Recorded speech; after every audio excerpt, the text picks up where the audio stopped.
Sound, a group of vibrations. From the beginner to the professional, from the novice to the master, from playing around and experimenting with things to create a masterpiece. These are all the elements of art, and on this show, the art is sound. I'm LV Smith. Yeah, we've been hitting and missing a little bit because of the still COVID menace, but eventually we're going to have live entertainment down the road. Be patient. It all takes time. Like cognac, before your time, it ain't worth it right there. Okay, today, thanks to Doug W Deutsch, he has supplied me with some great talent today. And this is a phenomenal guitarist that he's introduced me to. And I'm speaking of Jon Geiger. Say hello to the audience there, Jon. Thanks so much for having me. I'm so happy to be here. It's nice to be with you. Hey, I can't tell you how happy I am. And you strike me as someone who's old school, and hey, I am not ashamed to be part of old school because I'm older than most of the talent out there, but I'm not ashamed. Okay, Jon, let's get down to the real nitty gritty. What makes Jon Geiger Jon Geiger? Oh gosh. You know, I'm a New York City kid from the 70s, 80s, and I'm an immigrant kid. And those two things, I think, have a lot to do with the things that are aspects of my musical personality, which is I grew up with a lot of intensity around me and a lot of passion, and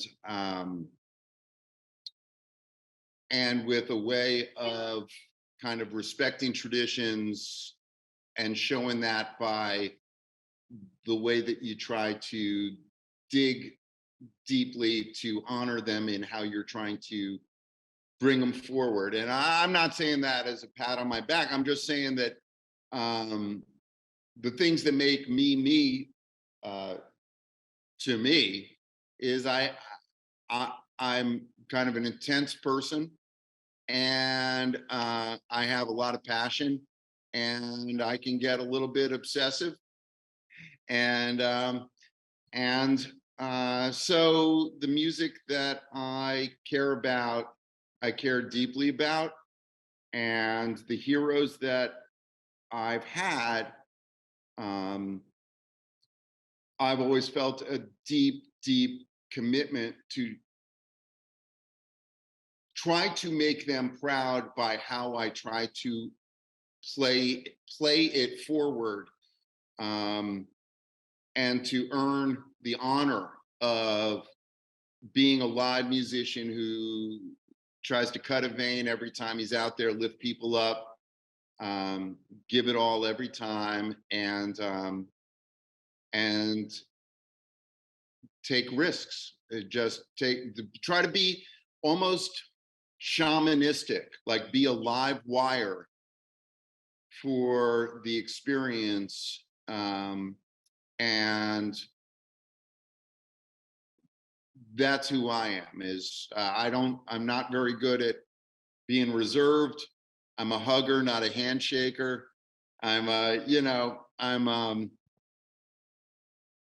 You're old school. I'm old school New York City kid. Well, I got news for you, brother. I may come from the West Coast, born and bred, supposedly. Hey, I got a lot of that stuff that's in you.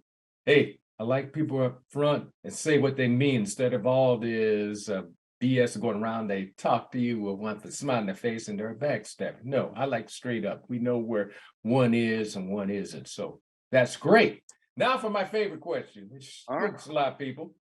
I want you to dig back in your memory banks and think about what was the very first sound you ever recognized or were curious about.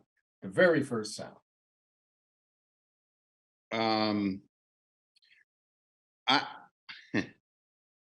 The very first sound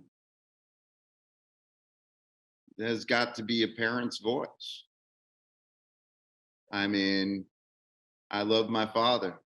I remember, just like that animal instinct of, you know, the smell of the skin, the sound of the voice, and get chills thinking about, you know, that's the first sound. That's the sound of love.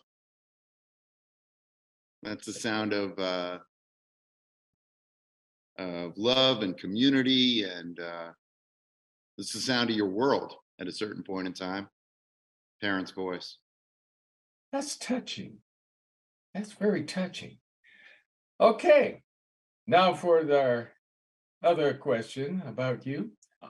Since you are a great guitarist, and from what I gather, we share a lot of love for the various forms of and certain forms of music. I want to ask you, what was the very first sound you ever remember hearing that motivated you to become the performer you are? Well, let me just ask a question to make more specific my understanding of the question, if I may. The first sound that inspired me to become a player, or the first sound that got me excited about music as a being, well before I thought of being a player? Actually, you could tie it to both, because it motivated you to hear the music, and then it inspired you to grab the guitar. Well, I you know, I remember, you know, being 5 years old. I don't know if I was wearing diapers, but I was dancing in my room to the Beatles, you know, on a record player. That was a friend had a copy of A Hard Day's Night, Oh, and I it was like magic. It oh was yeah. magic sounds. So there was that. But without question, Live at the Regal, B.B. King, Mm. the Layla album with Clapton and Duane Allman, and then there was a particular cut which was Paul Butterfield live at Woodstock, Everything's Gonna Be All Right, where you hear like a 20-year-old David Sanborn in the horn section, and that was shamanistic. Like, if anyone wants, go on YouTube and find the video of that performance, and I don't care if you're white, black, green, red, like the hurricane of shamanistic intensity that was embodied by that make anybody either want to play harmonica or never want to touch a harmonica. But but there was that. But for ages, I mean, Live at the Regal, B.B. King, I flipped that cassette tape over 7 times till I wore that out. I didn't even understand what instrument it was at the time. I didn't play. I thought it was a trumpet because of the conviction and the power behind it. And then the same day I got the cassette tape of the Layla album, and specifically I remember the intro to Have You Ever Loved a Woman, which was just this. I still know the lick. But it took me about 20 years to. It feels like, to get it right, but it was like the intensity and the power of that intro, and then of course the rest of the album. But that specifically, and Live at the Regal, and then the performance of Butterfield were just like the initiating gateway drug into this thing, where I was like, I got to borrow a friend's guitar who's got a girlfriend and he's not going to be using it, and I'm borrowing it until he makes me give it back. And that was then I was did it. I was up to no good from that point on. Got it. Listen, there's so much to learn about you, so we're going to take a little break, grab a little water, or you better be quick going to the restroom or whatever. But yeah, we got to get back to you. So hold on, folks. We'll be back with Jon Geiger. See you in a bit.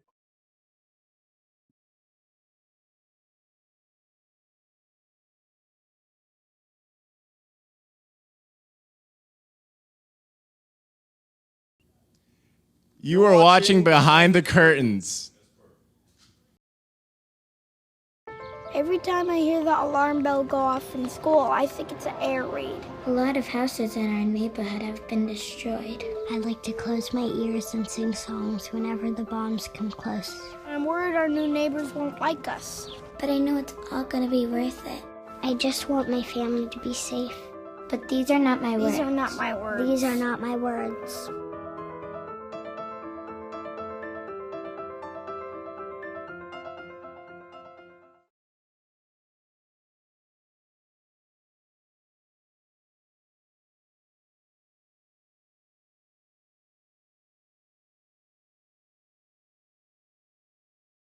Wow. Just talking about it, we're going to have to get into some music next time we see you. But I know you want to share where we can hear a little bit of you and learn more about you. Where can they do that? Yeah. So my name's Jon Geiger with no H. It's JONGEIGER. And the reason I make a point of that is because the website is simply myname.com. That's got shows, live performance videos, and much more, press and whatnot. And you can put your email address in there on the homepage, and you'll get notified of upcoming shows. But the other thing that has pretty quick notification, because shows sometimes come up quicker than they can get on the website, is the Instagram, and that's Jon Geiger Music. At Jon Geiger Music. So those are the two spots, jongeiger.com, at Jon Geiger Music. And there's new dates and new performance videos and such being added all the time. So I'd be grateful if you like, follow, share, all that good stuff, and go to those places. Okay, we're going to remind our audience about that again towards the end. But let's get back to you. Who are some of your mentors? You mean those whom I actually spent time with personally, or those who I was inspired by? And let's begin with inspired by, and you could bring in the other part too. Okay, all right. Okay. B.B. King, Eric Clapton, certainly the Cream era, Blind Faith, into Derek and the Dominoes. I love, let me just say that, that in this social media age, there's so many things that are hot button judgments of everything. I love music. I'm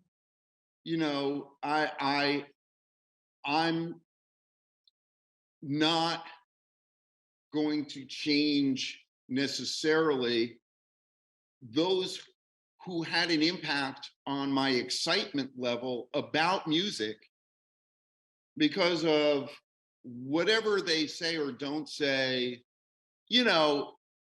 barring extreme behavior. I really compartmentalize. So I know there might be people I mentioned, like Mr. Clapton, who everybody's got a lot of stuff they have to say. But I'm talking about a 15-year-old kid inside this body that gets like a black lab puppy when he hears the sounds that made him go, this is all I want to do and shoot for and aspire to.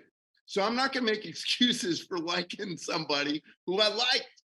And I think that there's a need for me to say that these days. So yeah, proudly, I loved Eric Clapton. He was very important to me. Certain elements of his music was a great aid. We all have our heroes. If you dig deeply enough, I believe you find that every hero that you had those that they played dress up as to learn vocabulary and to learn how to communicate and as a model.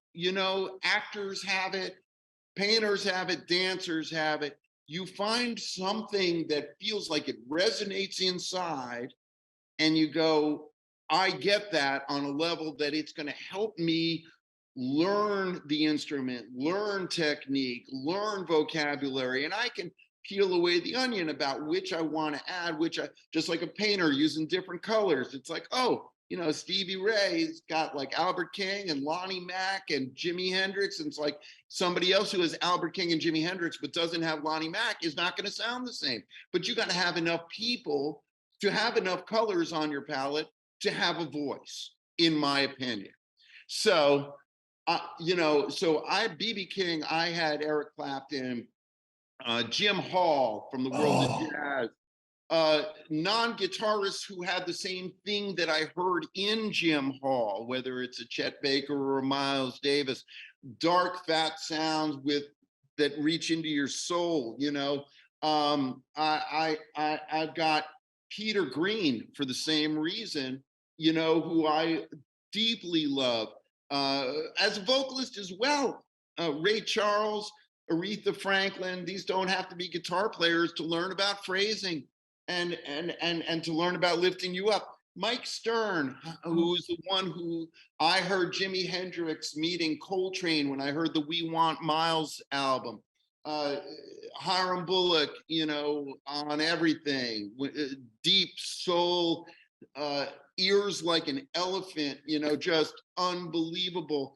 Don Grolnick and pianists who had such marvelous feel, Billy Preston and Richard T, Eric Gale and Cornell Dupree, guys like of course Duane Allman and then on through Derek Trucks, because of the passion, not because of the licks, you know, like, and those guys, by the way, don't have licks, they have voices. You know, there's, as one embarks upon this exploration, there is so much that becomes new and new and new. Freddie King and Albert Collins, you know, then all of a sudden one hears something that is like David Grissom. And then you move outside of the guitars, you hear Hank Crawford, you hear Wynton Kelly, you know, go transcribe a Wynton Kelly solo, you know, and so forth. Then the ones who I had personal contact with, who I'm so blessed, you know, Emily Remler. Emily Remler was hugely important and vastly influential to me. John Schofield, Mike Stern, Hiram Bullock, Charlie Banakis, who's one of the greatest jazz teachers, music teachers. He's like a Yoda. Mick Goodrick. People I was blessed to sit at the knee of. You know, these are some of them who have had profound influence on. I just believe that the journey to becoming authentic is not a journey of a metronome and a certain number of Nicholas Slonimsky scales out of the thesaurus and a certain speed that one is playing at, and you know, all of that. It's about the heart, and it's about the soul, and it's about, therefore, as you get deep into it, it's psychology, it's human behavior, it's relationships, it's ways of thinking about yourself, it's ways of dealing with insecurity. Yes, it is. So much. It is. It really is. That's the short list. Then you're coming back. You will come back. But we're going to have to digest all this great information. I mean, you just basically touched part of my life, what's been going to explain to me. But we're going to catch our breath. All right. We'll be right back after these few little PSAs, and we're going to find out how to get in contact with you again. All right. Hold on, folks. Stay tuned.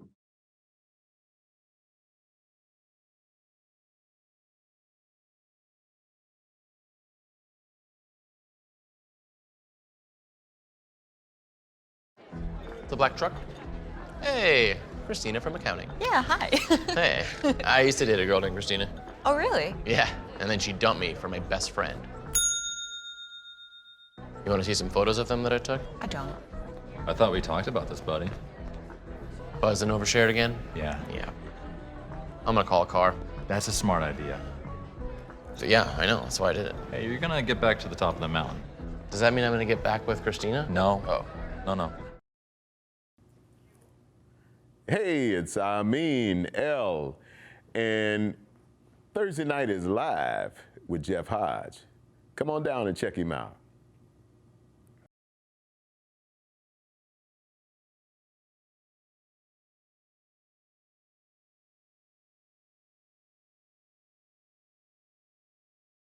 Hey folks, we're back with Jon Geiger.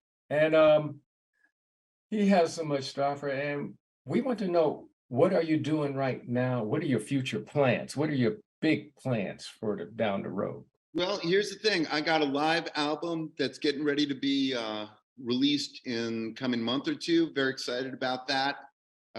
It's being mixed and mastered right now. And I think that I feel like the performance is pretty representative of what people are going to hear when they come out and hear me. And that brings me to the next point, which is what I'm looking to do right now is play as much as possible.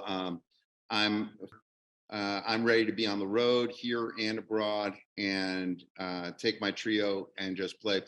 So in the area, I've got a show in Laguna coming up. I've got, as I said, shows are on my website, playing in the SoCal region and LA.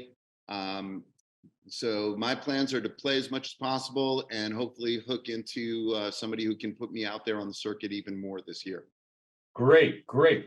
And how can we get in contact with you? My website is jongeiger.com, JONGEIGER.com. Please sign up there for notifications of the shows. And then the Instagram address is @JonGeigerMusic, @JonGeigerMusic, and like and follow, as well as on the YouTube channel, which is under my name as well. And you'll get everything that comes out. Okay. And what are your words of wisdom for the future Jon Geiger?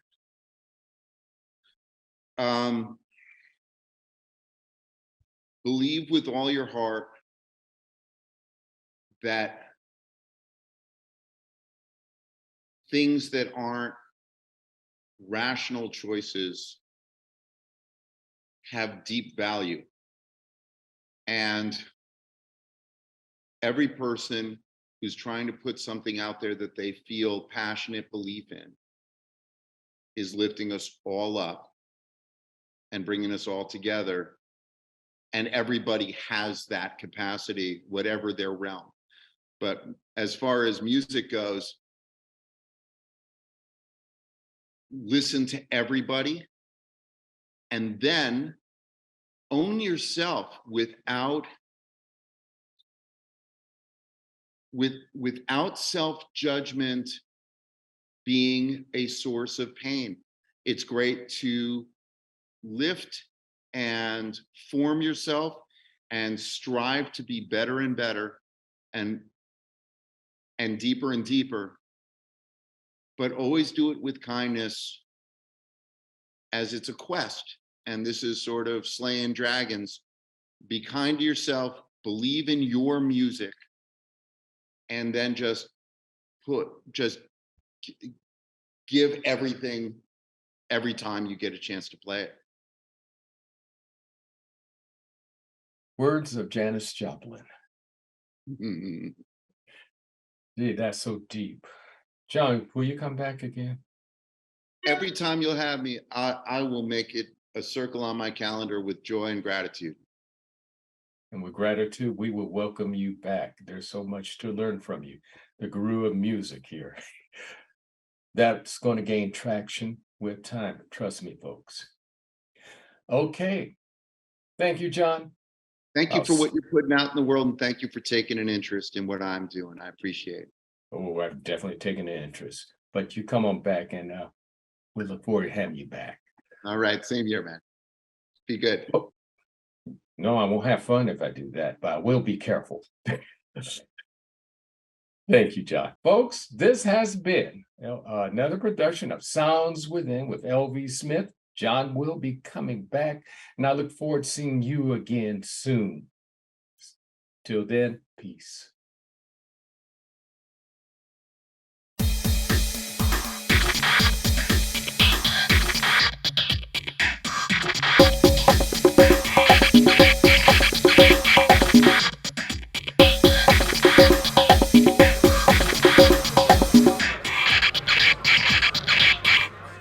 Sound, a group of vibrations, things that can be heard.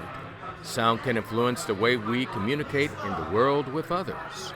Many artists have used sounds in music, speech, and sound effects when recorded, used to accompany a presentation, film, video production, or broadcast.